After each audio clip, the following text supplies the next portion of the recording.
de la Paz 2016 a la oficina de Gloria Cuartas. Iván Cepeda, mientras tanto, dejó de hablar de paz total con nombre propio, pero ha mantenido el mismo relato. En la Navidad pasada volvió a recitar su poema de la paz y puso el espejo retrovisor. Yo no estoy de acuerdo con la tesis de que buscar la paz es un delito o que es la causa de que la violencia se incremente.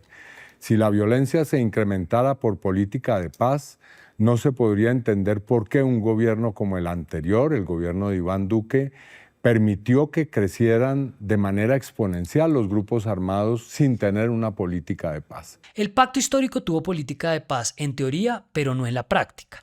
La violencia aumentó, sin duda en parte por la herencia de otros gobiernos, pero sobre todo por la acción y omisión de este. Y Cepeda, experto en paz, no tuvo nada para decir durante estos años de improvisación y caos. En su libro más reciente escribe Hernando Gómez Buendía sobre Petro. Al declarar ceses al fuego sin garantías, disminuir la presión militar sin condiciones y tratar por igual a guerrilleros, narcos y bandas juveniles, su gobierno debilitó la capacidad del Estado sin lograr que los armados depusieran las armas y terminó hablando con actores que no tenían voluntad ni necesidad de negociar. En lugar de resolver lo importante, agravó lo urgente. Se dispararon los cultivos de coca, se expandieron los grupos armados, aumentaron los desplazamientos, la violencia y el miedo en los territorios. A ver, que una política de paz en Colombia fracase es entendible y es lo más probable. Pero lo que no puede pasar de largo es que las advertencias se hicieron antes, durante y después. Las hubo de manera discreta, como la que hizo el negociador del gobierno, Yesid Arteta, que habló conmigo a finales de 2023. No sé si la palabra es precipitarse, pero sí yo creo que el presidente de la República ha sido generoso. Ha sido generoso porque yo digo que le entregó una serie de gabelas a las organizaciones, reconocimiento político, permitir el acompañamiento internacional, crear una especie de tinglado para que se pudiera conversar en las mejores condiciones. Esos son gabelas. Gabelas que muestran el talante de una persona generosa. Ahora, otra cosa es cómo entienden las organizaciones esa generosidad, porque puede que la lectura no sea la correcta y puedan interpretarse esos actos generosos como un acto de debilidad. Y las hubo de manera directa, como fue el caso de Sergio Jaramillo en 2022. Sin método ni autoridad, la paz total era un incentivo para que los grupos armados hicieran fiesta. Pero lo que yo veo como muy complicado es esta idea de mostrar mucha hambre de negociar desde el Ejecutivo, con lo que para mí son BACRIM, son organizaciones de crimen organizado, y a la vez debilitar la inteligencia y a la vez estar sacando toda la capacidad que tienen las fuerzas y retirándola en un momento en que necesita todo sobre la mesa, necesita poder hacer inteligencia, poder capturar y con la otra mano extendida decir, bueno, venga acá, vamos a apoyar este programa de sometimiento de la Fiscalía. Eso es lo que necesita una estrategia integral, no simplemente una zanahoria en la que le van a comer no solo la zanahoria, sino le van a arrancar la mano. Hace unos días, el exintegrante de la Comisión de la Verdad y líder social de Bojayá, Leiner Palacios, nos recordó qué es la paz en el día a día de las comunidades en riesgo. Para nosotros la paz es como alguien que no ha comido y necesita darle algún tipo de alimento. Es una urgencia. Entonces eso no puede estar en discusión para el país. Y si nosotros somos colombianos y colombianas, pues lo que invitamos es a que la sociedad nos acompañe a la posibilidad de que nosotros también vivamos en unos niveles de tranquilidad. Pero también subrayó la inconveniencia del método sin método de la paz total. La fragmentación de las negociaciones lo único que lleva es, a mi juicio, a crear otros niveles de grupos porque cada quien va a querer negociar su pedacito. Y eso así no funciona. Entonces me parece que permitir una negociación desde una mesa nacional con cada uno de los actores armados que permita una agenda y por supuesto esa mesa tendrá que tener unos niveles de comunicación y coordinación regional y territorial, por supuesto. Hoy el candidato presidencial Iván Cepeda habla de seguridad humana y dice que cuando llegue a la Casa de Nariño evaluará los resultados de la paz total, como si no hubiera visto nada en estos años, como si no supiera qué pasó. La política de paz se debe hacer y yo tendré una política de paz. Analizaré los resultados de una manera rigurosa de las mesas que se han tenido hasta ahora y de acuerdo con ello tomaré decisiones, pero no será el próximo gobierno que yo presida un gobierno sin una política de paz. De eso puedo dar total fe a quienes nos ven en este momento. Peor aún, la promesa rutilante de su programa de gobierno en este frente es implementar el acuerdo de paz de 2016, es decir, el mismo anuncio que él le hizo a Jaramillo en su carta de 2022, la misma promesa que hizo Petro el día de su posesión. Criticar una política de paz no es abogar por la guerra ni promover la violencia. Pedir responsabilidad sobre la paz total no es un ejercicio de mala fe. La mala fe es esconderse detrás del verbo de la paz para tapar los errores, la negligencia y la improvisación. A mí me parece que es casi que un chiste, un mal chiste, proviene de un mal sentido del humor, decir que lo que está padeciendo hoy el país es culpa de la paz total. Eso no resiste ningún análisis serio. La izquierda pretende silenciar las críticas a toda costa. Pero hay que hablar. Este chiste, queridos amigos, no se cuenta solo.